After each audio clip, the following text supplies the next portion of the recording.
Bienvenue à ceux qui rentrent de vacances et bon courage. Bienvenue également à ceux donc, qui nous rejoignent sur Internet. Oh là là, franchement, il n'y a pas de meilleur endroit où être un dimanche matin qu'à l'église. Et quelquefois, les gens, ils se demandent, non mais c'est pas possible de perdre son temps comme cela. Regarde un peu, tu vas à l'église, qu'est-ce que ça change? Ben, ça change tout, ça change notre façon de penser. Et quand quelqu'un a une façon de penser qui est nouvelle, eh bien, il fait les choses différemment. Et les faire différemment, eh bien, ça peut engendrer le succès ou alors l'échec. Donc, tout dépend ce que l'on a envie dans sa vie. Est-ce qu'on a envie de vivre le succès ou est-ce qu'on a envie de vivre l'échec? Et ça, personne ne peut décider pour soi de ce que l'on va faire. Mais si on veut vivre le succès, alors il faut prendre le temps d'investir dans la parole de Dieu. Parce que la Bible nous dit que Jésus a dit que cette parole-là était la vérité. Donc, il ne s'agit pas de faire les choses uniquement parce que ça fait bien ou parce qu'on n'a rien d'autre à faire, non. Mais nous sommes en train d'investir dans notre vie et le but est que nous réussissions dans tous les domaines de notre vie et j'ajouterais où que nous soyons. C'est-à-dire qu'on pourrait se dire, ouais, ben c'est facile d'investir dans la vie quand tout va bien. Non, c'est que Dieu nous prend où nous sommes. Non, j'ai eu un seul amen et franchement, ça méritait bien mieux que cela. Je vais répéter. Dieu nous prend où nous sommes.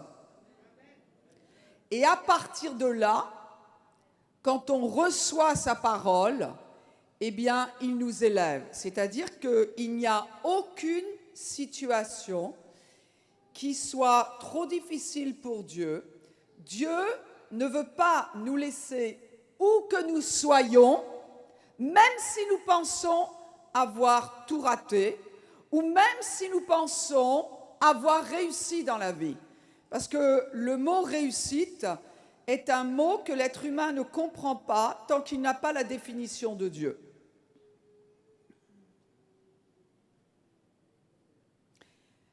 La seule question à se poser, je n'ai pas encore commencé à prêcher, hein. La seule question qu'il faut se poser, c'est « as-tu envie d'un changement dans ta vie ?» C'est la seule question à laquelle il faut répondre. Parce que ne pas répondre, c'est quand même répondre.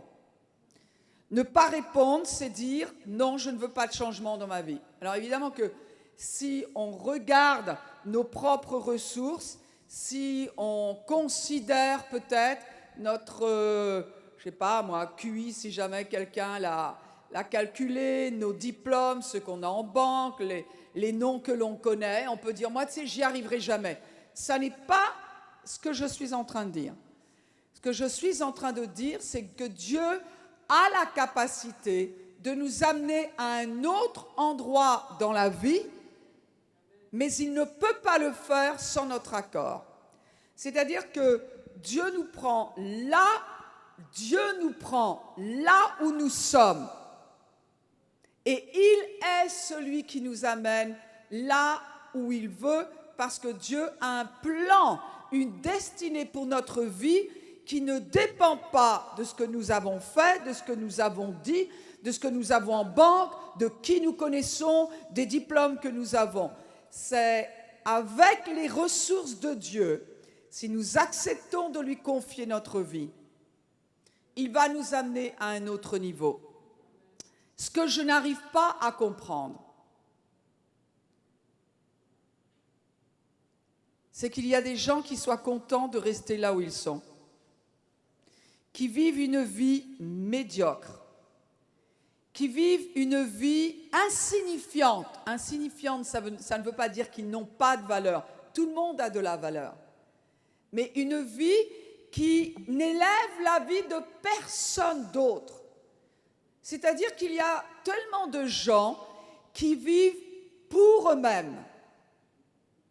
Tout ce qu'ils veulent, c'est moi et moi et moi et moi. Ils ne sont jamais concernés, jamais préoccupés. Ils ne s'intéressent jamais à la vie de quelqu'un d'autre. Ils n'ont personne d'autre à l'horizon en vue, sauf moi, moi, moi, moi, moi et moi. Et vous savez, notre vie est très petite quand on ne pense qu'à soi, quand on ne la garde que pour soi. Jésus a dit que si nous voulons uniquement nous accrocher à notre vie, nous la perdrons. Ça veut dire quoi? Ça veut dire qu'on mourra. Alors vous savez, c'est pas un scoop de dire que, à moins que Jésus ne revienne, eh bien, on va tous passer par la mort, et si on est sauvé, on va au ciel, et si on a refusé Jésus-Christ, eh bien, on ira en enfer. Ça n'est pas un scoop, ça. Mais qu'est-ce que ça veut dire que celui qui garde sa vie pour lui la perdra? Eh bien, cela veut dire qu'il ne connaîtra jamais les dons, les ressources et le futur que Dieu avait pour lui. On ne peut pas atteindre le futur que Dieu a pour chacun de nous en gardant sa vie pour soi. À nouveau, notre vie, si on n'en fait rien, si on ne se sert de notre vie que pour soi, c'est-à-dire ma famille, ma maison, mon couple, mes courses, ma voiture, mes vacances, si on ne fait que cela, aux yeux de Dieu, c'est une vie qui est insignifiante, même si chaque être humain sur Terre a de la valeur. Chaque être humain sur Terre a de la valeur. Comment est-il possible que quelqu'un qui a de la valeur ne fasse rien de sa vie? Eh bien, s'il ne pense qu'à lui.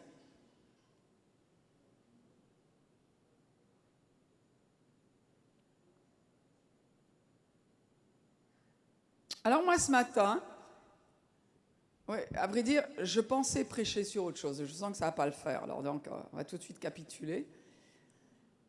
Sur quoi est-ce que j'ai prêché la semaine dernière?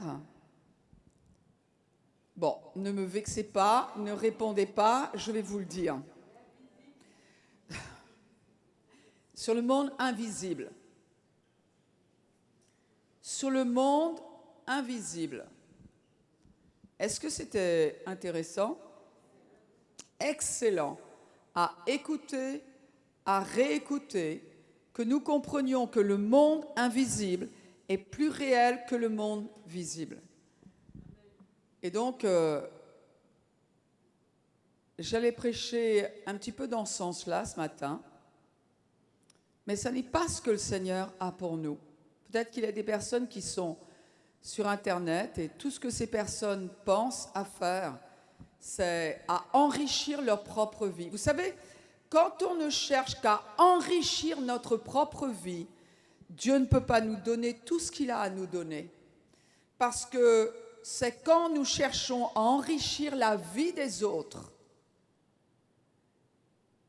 que Dieu peut mettre à notre disposition des choses que nous n'avons pas, ou alors il peut révéler des talents que nous avons. Mais c'est vraiment ce que j'ai à cœur ce matin. Qu'est-ce que nous sommes en train de faire de notre vie? Est-ce que nous cherchons à enrichir la vie de quelqu'un d'autre? Mais écoutez-moi bien, non pas la vie de quelqu'un d'autre, notre conjoint, nos enfants, non, la vie de quelqu'un d'autre chez qui nous n'avons aucun intérêt. C'est-à-dire que nous n'avons aucun intérêt à enrichir la vie de la personne que nous avons pris à cœur. Vous savez, il y a toujours quelqu'un à aider dans notre entourage. Tout le temps. Et si nous ne voyons pas quelqu'un que nous pouvons aider, si nous n'avons pas discerné quelqu'un qui a besoin d'aide, alors cela veut dire que nous avons les yeux sur notre nombril. Et nous ne passons notre temps qu'à penser à nous, qu'à se voir. Quand je dis qu'à se voir, c'est notre monde qui est proche. Mais la Bible nous a dit de nous intéresser à ceux qui ne nous apportent rien et à le faire gratuitement parce que Jésus est venu pour relever les vies là où elles sont. Il y a combien de personnes qui disent, eh bien, moi je ferai quelque chose pour les autres quand ma vie sera parfaite. Alors, ça dépend de quel point de vue on se passe. D'abord, s'il faut attendre que toutes les circonstances autour de nous soient parfaites pour aider les autres ou pour accepter d'ouvrir les yeux sur un monde qui souffre pour les aider, dans ces cas-là, mes amis, il faut aller au ciel. Tout de suite, il faut y aller. Parce que ça n'existera pas sur cette terre. C'est-à-dire, on manquera toujours de temps pour aider quelqu'un. On manquera toujours de temps pour s'arrêter et pour prendre des nouvelles de quelqu'un ou pour partager un mot d'espoir avec quelqu'un au nom de Jésus. On manquera toujours de temps, on manquera toujours d'argent.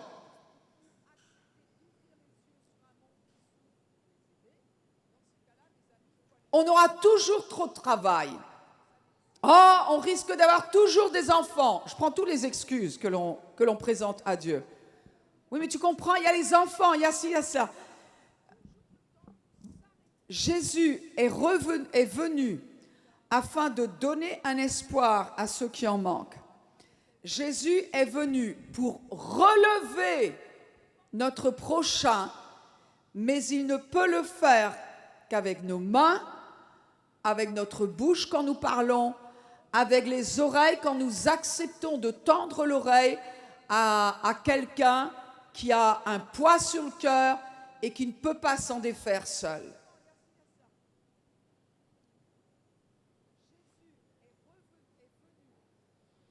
Alors la question est, d'un côté, à qui est-ce que je donne ma vie? Est-ce que je prends le temps d'écouter les gens qui sont autour de moi? Vous savez, il ne s'agit pas d'écouter quelqu'un qui est en Inde. Et là, on pourrait dire, Seigneur, ah bah désolé, parce que tu vois, tu voulais que j'écoute quelqu'un, mais bah, il était en Inde. Non, non, non, non. C'est quelqu'un qui est proche de nous, qui est dans notre quartier. Peut-être que c'est le chauffeur du bus que l'on emprunte toujours pour aller au travail. Peut-être que c'est la caissière au supermarché. Peut-être que c'est le boulanger chez qui je me rends pratiquement tous les jours. Et dire au Seigneur, j'ai pas de temps pour lui parler, j'ai pas le temps pour lui dire un mot gentil. Vous savez, c'est vrai que les chrétiens ont un mandat dans la vie qui est d'annoncer le salut et la vie éternelle qui est gratuite, qui a été acquise en Jésus-Christ. C'est vrai, nous avons tous cette responsabilité. À partir du moment où nous avons expérimenté la vie avec Dieu, en même temps, dans notre cœur, a été mis le désir et la charge de partager cette bonne nouvelle du salut avec notre génération. Mais au-delà de cela, nous avons la responsabilité, à nous qui avons trouvé l'espoir en Jésus, de donner un mot d'espoir. Vous savez, il y a une chose que j'aime. Nous avons un très bon boulanger à côté de chez nous. Et franchement, j'en avais demandé un au Seigneur. Et désolé pour vous, mais il est dans mon quartier. Chacun sa foi, vous pouvez demander un au Seigneur. Il sait où il se trouve. Il est arrivé dans notre quartier et franchement, non seulement j'avais prié pour qu'il y en ait un, qui a un bon, parce que inutile qu'il y ait un mauvais qui vienne à côté. Et vraiment, ça a été difficile. Les premiers mois ont été difficiles. Mais je vais vous dire, j'ai assisté cet homme dans mes prières. Ça ne veut pas dire que j'ai intercédé des heures pour lui, mais à chaque fois que je passais, je le bénissais. Et puis, non seulement, je me suis dit, je vais faire exprès d'acheter le pain chez lui, parce qu'il y en avait d'autres ailleurs. Et puis, après, de temps en temps, en allant acheter mon pain, bien tout simplement, je le remerciais en disant, vous savez, en plus c'est vrai, ce n'était pas un mensonge parce que je me serais tue. Inutile on ne ment pas, on n'aide pas les gens en mentant. Est-ce que je peux répéter cela? Nous n'aidons pas les gens en leur mentant. Et donc, comme son pain est excellent et ses croissants, je ne vous dis même pas, il mérite une médaille. Je ne sais pas s'il en a décroché une, mais il en mérite une. Et eh bien, au lieu de dire « Bonjour, je voudrais tant de croissants et le pain, donnez-moi un truffier », d'abord, c'est un bonjour qui se perd. Ça fait partie du respect, ça fait partie de relever l'autre. Un bonjour, c'est tout simplement « Je t'ai remarqué et tu as de l'importance ». Et certainement un merci pour son travail, parce que notamment lui, il a travaillé toute la nuit pour que moi, je me régale une fois que l'heure du repas est arrivée ou du déjeuner, petit déjeuner. Et puis, pourquoi ne pas féliciter? Pourquoi ne pas dire, vous savez, et je le fais, c'est une des manières, dire, vous savez, votre pain est absolument délicieux. Et je voudrais vous remercier pour vos croissants. Vous travaillez beaucoup et franchement, vous nous gâtez. Vous ne croyez pas que ça ajoute à sa journée? Vous savez, nous sommes dans un monde où on ne remarque pas les gens. Et avec un masque, on les remarque encore moins. Avec un masque, on remarque encore moins la caissière qui a passé déjà 6 heures derrière sa caisse avec une musique toute la journée, qui se demande ce qu'elle va trouver à la maison quand elle va rentrer. Et c'est facile de se cacher derrière le nôtre et de dire, tu sais quoi, j'ai de bonnes raisons pour ne pas te remarquer. Et les chrétiens doivent faire la différence dans ce monde. Les chrétiens doivent faire la différence dans cette génération. Oui, nous avons un message éternel et l'éternité, c'est long pour celui qui va la passer en enfer. L'éternité, pour celui qui va la passer au ciel, ne nous semblera jamais une éternité. Parce qu'une éternité dans la présence de Dieu passe... Vous avez déjà loué le Seigneur au point d'être dans l'esprit. Et là, on ne se rend plus compte du temps. Et dans l'éternité, il n'y a plus de temps. Mais pour celui qui va vivre séparé de Dieu, parce qu'il aura refusé Jésus, ça va être terrible. Mais, en plus de transmettre ce message sur l'éternité, vous savez ce qui va aider à ce que ce message soit reçu? Eh bien, ça va être la gentillesse qui précède le message. Parce que nous n'avons pas un produit à fourguer. Quelquefois, on a l'impression que les chrétiens, ils marquent sur leur agenda, sur un journal intime, le nombre de personnes à qui ils ont parlé. Et c'est style à la mitrailleuse. Brrr, aujourd'hui, j'ai parlé à 15 personnes et on s'en vante.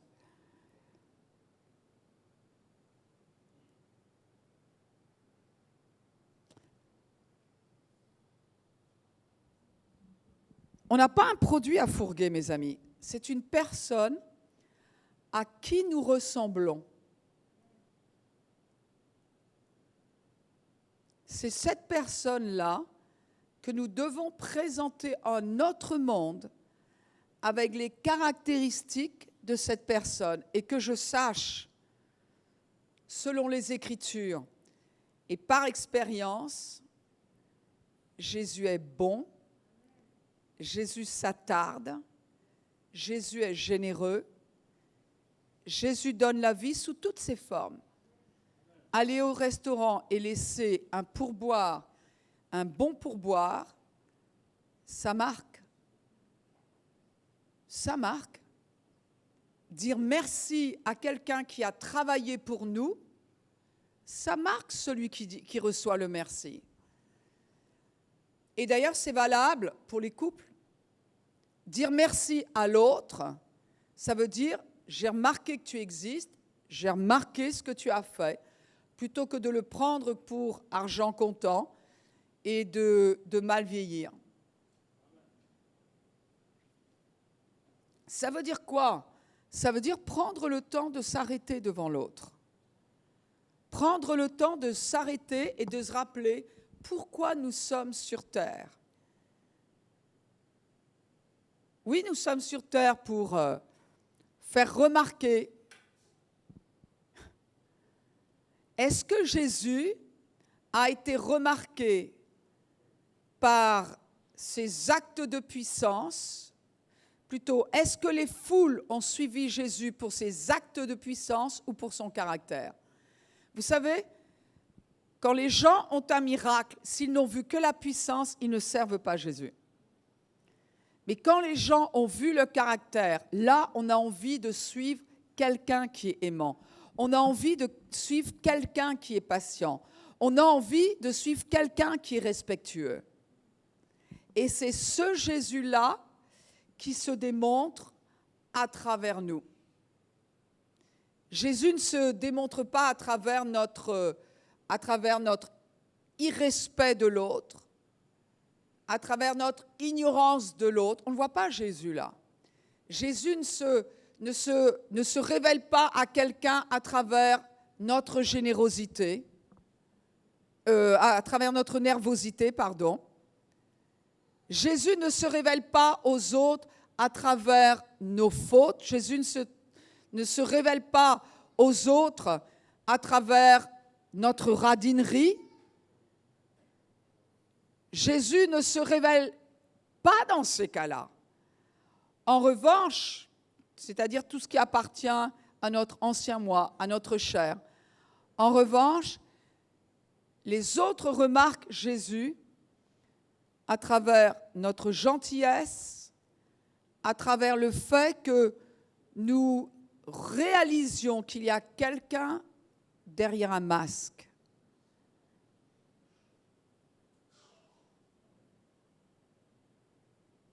Et c'est à nous, qui sommes chrétiens, de faire la différence dans notre génération. Nous, pas que nous les églises, en général. Mais il est bon de se poser des questions. Nous sommes pratiquement à la fin de l'été. Pour moi, je dois vous dire que Noël, c'est demain. Certains disent « Oh !»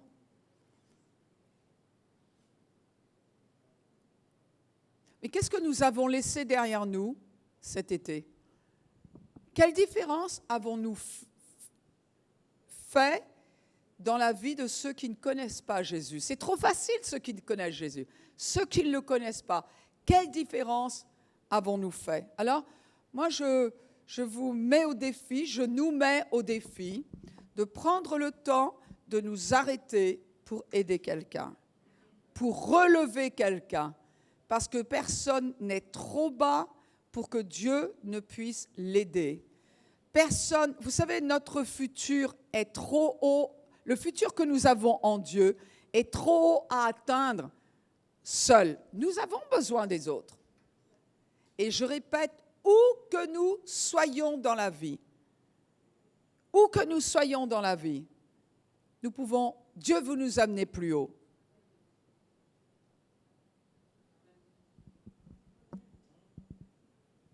Qu'en est-il de notre prochain? Vous vous rappelez cette parabole-là du bon samaritain? Il y avait un homme qui était blessé, qui avait été abandonné sur le bord de la route, qui avait été abandonné sur le bord de la vie. Il était en train de mourir tout seul.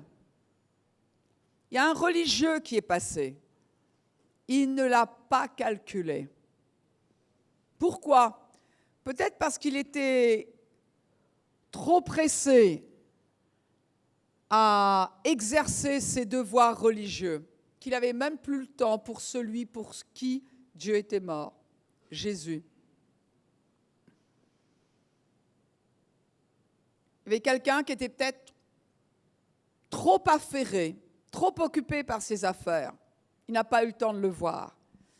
Mais la Bible nous dit qu'il y avait un homme samaritain qui, à vrai dire, n'aurait pas dû s'arrêter parce que les Samaritains n'étaient pas bien vus par les Juifs, parce qu'ils étaient accusés de compromis, d'avoir accepté des traditions païennes, babyloniennes, dans leur culture. Mais cet homme-là a été motivé uniquement parce qu'il s'est dit, et c'est, si vous voulez avoir de bonnes relations dans la vie, posez-vous cette question-là.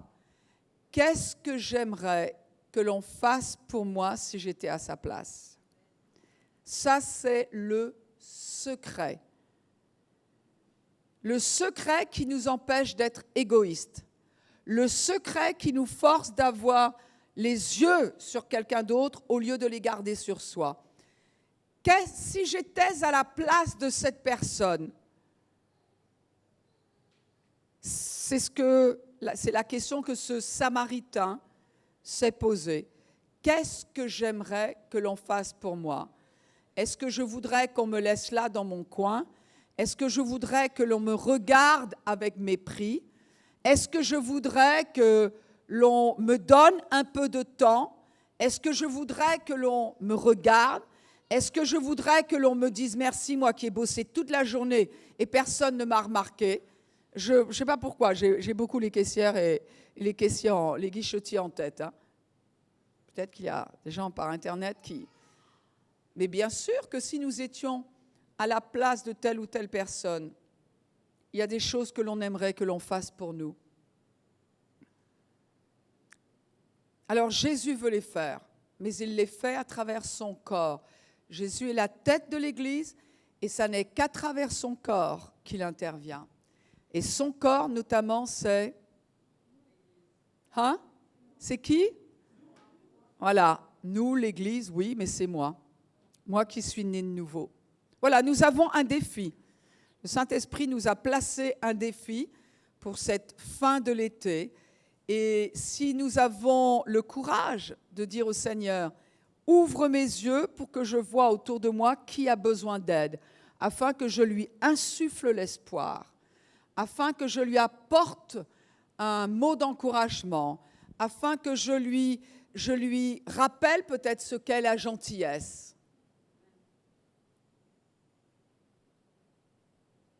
Est-ce que l'on peut faire cette prière ensemble? Est-ce que vous croyez que le Seigneur va l'exaucer? Hein? Ce qui veut dire que s'il nous montre quelqu'un à aider ou à qui parler, ou rien qu'à écouter, peut-être qu'il y a quelqu'un qui a juste besoin de parler. Vous savez, il y a des gens, ils n'arrêtent pas. Et à vrai dire, ils n'arrêtent pas pour entendre quelque chose. Ils n'arrêtent pas de parler pour dire quelque chose. Là, on ne pourra pas dire, Seigneur, non mais je n'ai pas le temps là. Tu sais, écoute, attends, je t'explique là. Tu as vu, j'ai une étude biblique là. On va prier pour cela? Allez, levons-nous et nous allons demander au Seigneur. Gloire à Dieu Père, dans le nom de Jésus, nous voulons nous présenter à toi ce matin et nous te demandons, Père, au nom de Jésus, de nous aider à nous arrêter sur notre génération, de prendre le temps, parce qu'il y a tellement de personnes que tu veux aider, tu veux te montrer comme étant bon, et Seigneur, tu veux le faire à travers ton corps, et puisque nous t'avons accepté, nous avons la vie éternelle, et bien dans le nom de Jésus, nous acceptons que tu nous interpelles. Ouvre nos yeux, mon Dieu. Vous voulez répéter cette prière après moi? Seigneur, je te donne la permission de m'interpeller. Ouvre mes yeux pour que je voie celui qui a besoin d'aide. Ouvre mes oreilles pour que j'entende celle qui veut parler. Seigneur, je veux être à ta disposition. Je veux aider quelqu'un. Quelqu'un qui ne m'apporte rien. Pour que ce soit complètement désintéressé. Parce que tu donnes ton amour inconditionnellement. Tu n'as aucun intérêt à déployer ton amour. Et en tant qu'enfant de Dieu, je te ressemble et je veux vivre comme toi. Amen. Peut-être qu'il y a des personnes qui sont au milieu de nous et qui ont entendu qu'il était question de vie éternelle. Vous savez, d'après la parole de Dieu, eh bien, la vie éternelle est une qualité de vie qui fait de nous quelqu'un de nouveau, un être nouveau. Une qualité de vie qui vient de Dieu et qui nous connecte à Dieu. Sans cette qualité de vie-là, le jour où nous quitterons cette terre, nous allons vivre séparés de Dieu. Ça n'est pas ce qu'il veut, parce que Dieu veut que les êtres humains soient ses enfants, fassent partie de sa famille. Parce qu'il a un futur pour la race humaine. Nous ne sommes pas des animaux. Dieu a un futur pour chaque être humain sur terre, mais il ne peut pas le forcer, il ne peut pas l'imposer. Donc, il attend que nous lui demandions de venir dans notre vie. Jésus a réglé tous les péchés qui nous empêchaient d'avoir une connexion avec le Père, parce que Dieu est un Dieu saint, saint, saint. Jésus a payé le prix. Quel que soit notre péché, Jésus a payé le prix. Et à chaque fois que nous entendons l'Évangile, à chaque fois que nous entendons cette bonne nouvelle de la réconciliation, à chaque fois, c'est Dieu qui nous tend la main et qui dit « Veux-tu ce que je t'offre gratuitement, la vie éternelle ?» avec l'assurance de passer l'éternité auprès de Dieu et auprès de tous nos bien-aimés qui sont déjà avec le Seigneur. Vous savez qui? J'espère que vous savez qu'il y a une autre vie en dehors de cette terre. J'espère que vous savez qu'il existe une autre ville en dehors de cette terre. Là où vont tous les chrétiens nés de nouveau. Dans les cimetières, il n'y a que des corps. Il n'y a personne dans les cimetières.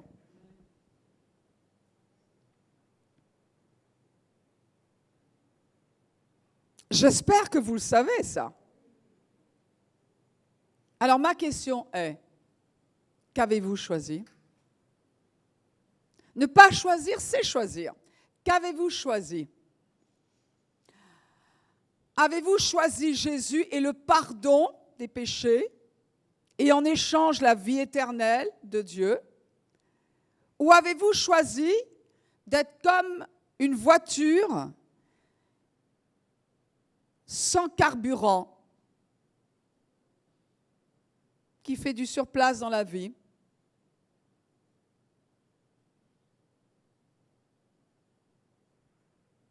Ne pas choisir, c'est choisir. Vous savez, ce message, il s'adresse à tous les êtres humains à partir du moment où ils sont sortis du sein de leur mère. Tous doivent un jour prendre cette décision qui a une portée éternelle. Vous dites, ah, tu sais, moi, pasteur, j'ai le temps. Qui a dit? Qui a dit ça? C'est sérieux. Vous savez pourquoi ces appels sont pressants? Parce que Dieu a fait quelque chose pour nous que personne d'autre ne peut accepter. Personne. Je ne peux choisir, même en tant que pasteur, je n'ai aucune autorité pour choisir à la place de quelqu'un, même si je voudrais que la race entière passe l'éternité auprès de Dieu. Je ne peux pas choisir. Et la bonne nouvelle, et c'est une bonne nouvelle, parce que Dieu n'est pas un gourou. Alors, je vais lancer un appel. S'il y a une personne, et si vous êtes devant votre écran, eh bien, je vais vous inviter à considérer cet appel de la même manière. S'il y a des personnes qui entendent ce message et qui n'ont jamais accepté Jésus de leur vie, qui n'ont jamais considéré que le pardon était gratuit et que la réconciliation avec un Dieu créateur du ciel et de l'univers était gratuite. Si vous ne vous rappelez pas quand vous avez dit oui, Jésus, je te veux comme Seigneur et Sauveur, je reçois le pardon de mes péchés. Si vous ne l'avez jamais prononcé, c'est simple. Vous n'avez pas la vie éternelle. C'est très simple. Vous savez, il y a des choses il y a des gens qui le disent chez eux, qui l'ont dit un jour quand ils étaient enfants. Ils ont la vie éternelle. Mais si vous n'avez jamais prononcé ces paroles, vous n'avez pas la vie éternelle. La Bible dit simple. Celui qui a le Fils a la vie. Celui qui n'a pas le Fils n'a pas la vie. C'est très simple. L'évangile est très simple. C'est une bonne nouvelle à la portée de tous. Et c'est celle qui est venue aujourd'hui jusqu'à vous. J'aimerais que tout le monde courbe le front maintenant, s'il vous plaît.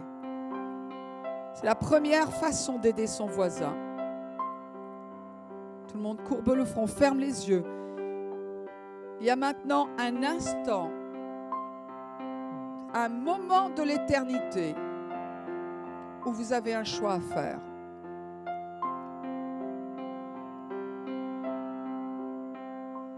S'il y a des personnes qui sont au milieu de nous, qui n'ont jamais accepté Jésus, et vous dites, c'est moi, ok, je veux que le Seigneur vienne là où je suis.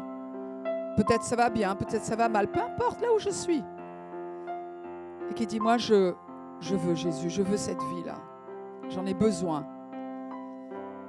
Peut-être qu'il y a des personnes, ah, mais tu sais, attends, là, il y a d'autres personnes. Écoutez, on a tous fait ce choix-là. Et c'est un choix qui réclame une seule chose. Ce n'est pas d'être seul. C'est un choix qui réclame de ne pas mettre son ego en avant. Parce que c'est un choix qui réclame d'avoir un besoin. Je reconnais que j'ai besoin. Et je vais vous dire, tous les êtres humains sur cette terre, on a ce même besoin d'être réconciliés avec Dieu. Tous nous l'avons. Alors, je vous encourage, on met ce moi de côté et on se trouve face à Dieu seul. Et s'il y a des personnes qui n'ont jamais reçu la vie éternelle, dans ces cas-là, je vais vous donner une opportunité de le faire. Vous pouvez lever la main rapidement et dire, eh bien, oui, je veux cette vie éternelle-là. Moi, je ne sais pas, je ne connais pas tout le monde, surtout qu'il y a tellement de personnes qui nous regardent sur Internet. Et devant votre écran, eh bien, levez la main, parce que ce qui compte, c'est que ce soit Dieu qui voit votre choix. C'est lui qui donne la vie éternelle. S'il y a des personnes qui souhaitent recevoir la vie éternelle offerte en Jésus-Christ, levez la main et cela voudra dire, pasteur, prie pour moi. Prie pour moi. Et je le ferai bien volontiers. Oui, une personne, y aurait-il d'autres? Y aurait-il d'autres personnes qui... Si vous avez accepté Jésus, vous êtes sauvés. Vous êtes sauvés. Pardonnez. Aïe, aïe, aïe. Quelqu'un qui n'a jamais accepté Jésus. Une autre fois, est-ce qu'il y aurait quelqu'un qui dit, oui, moi j'ai besoin de cette vie éternelle. Je dis, oui, j'ai besoin. Il faut être adulte. Dis, oui, j'ai besoin de cette vie-là. J'ai désespérément besoin de cette vie.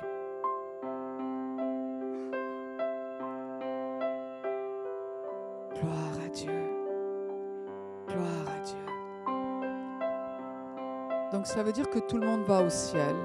Et je ne peux, à part une personne, je ne peux que me réjouir de cela. Est-ce que vous souhaitez me rejoindre à l'avant, s'il vous plaît? Madame, Si vous voulez bien le faire, gloire à Dieu. S'il y a d'autres personnes qui disent, moi je devrais le faire, eh bien, tenez, mettez-vous juste face à moi, simplement. Gloire à Dieu. Vous souhaitez accepter Jésus-Christ? Je vais vous dire, c'est la meilleure des choses, le meilleur des choix que vous puissiez faire. Parce que tout ce qu'il va vous donner, ça va être gratuit. Et cela va faire de vous une nouvelle personne. Alors, attends, peut-être mon masque, je vais le prendre parce que là, on est un peu près. Merci.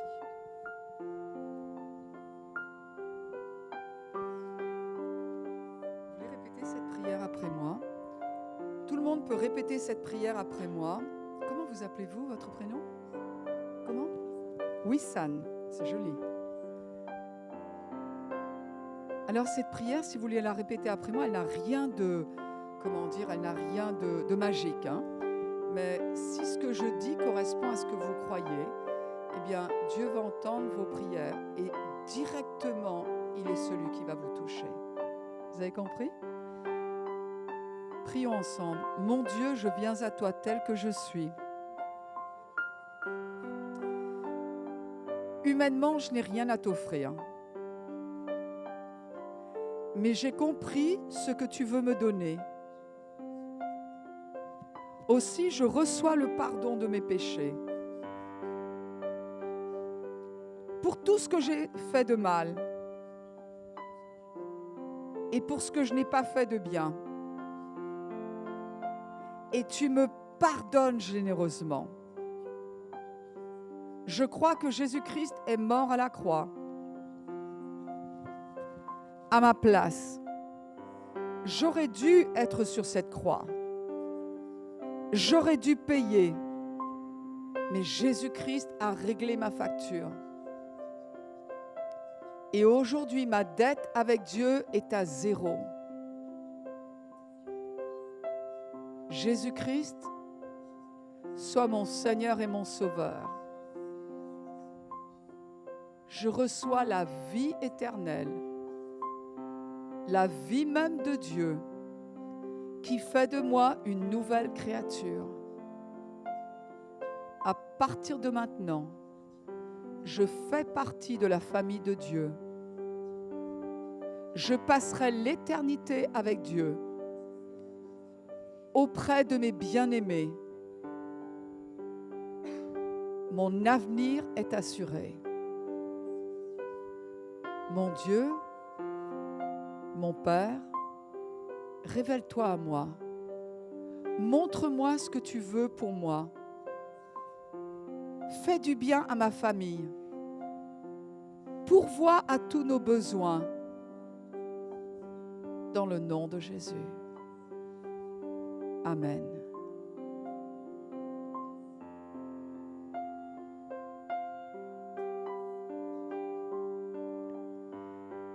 Il y a le Saint-Esprit qui est en train de faire une œuvre en vous maintenant. Merci mon Dieu. Combien tu aimes et soignes. Combien tu l'aimes, mon Dieu.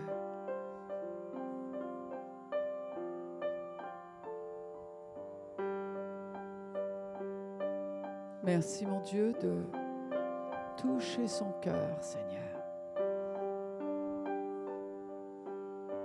Merci, mon Dieu, parce que je te demande de la restaurer.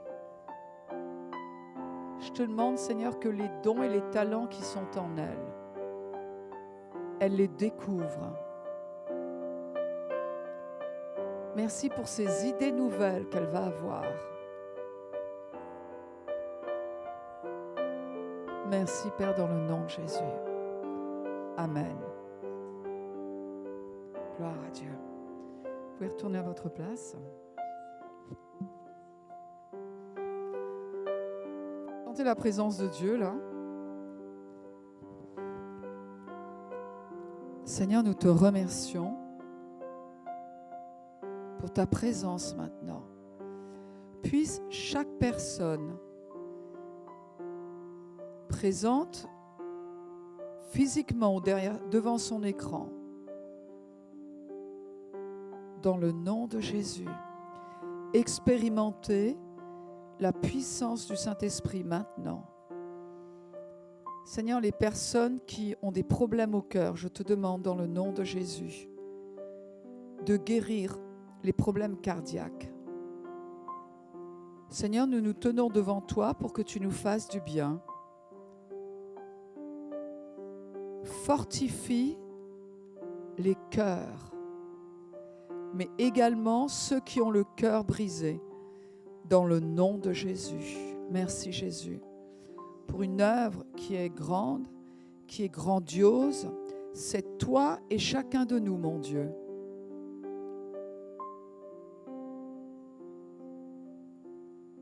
Père, ceux qui ont des soucis d'argent, je te demande dans le nom de Jésus de faire un miracle. Toi, tu connais 1001 manières de faire venir l'argent à ces personnes.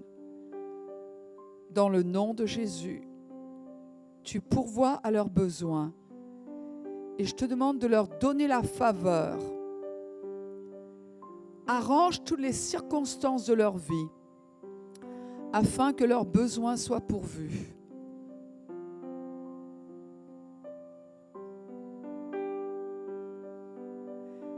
Seigneur, cette personne qui a un problème rénal, guéris-la par la puissance du Saint-Esprit. Par la puissance du Saint-Esprit, guéris-la. Dans le nom de Jésus, des calculs se dissolvent maintenant. Maintenant, parce que j'élève le nom de Jésus. Merci, Père, parce que tu es riche. Seigneur, tout ce dont nous avons besoin se trouve en toi. Tout. Tout, Seigneur.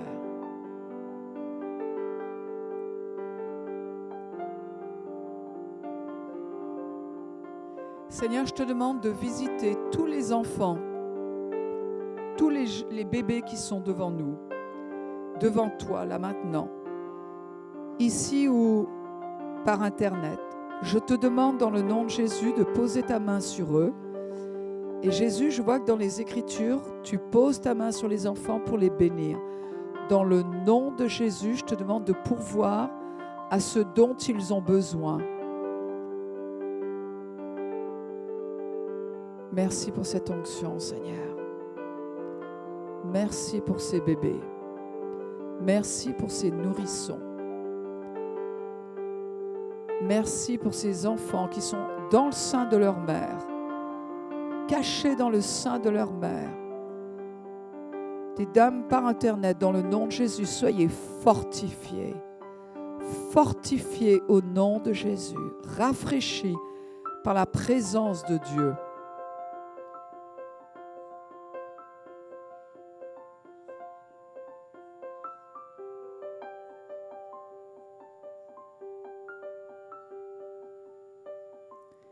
Et tout ce qu'il faut, c'est dire merci Seigneur.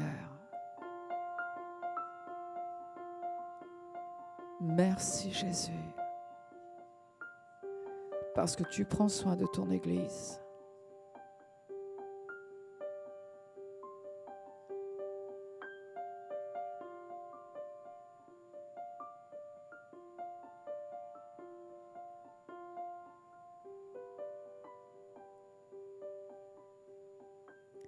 Merci Seigneur.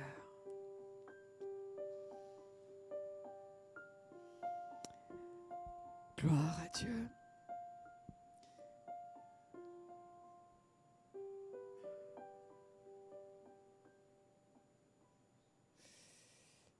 Alors, en attendant de se voir, eh bien, je vais vous souhaiter un bon dimanche. Allez dans la joie du Seigneur et bonnes vacances à ceux qui en prennent. Et soyez gardés, rafraîchis pendant vos vacances. À très bientôt.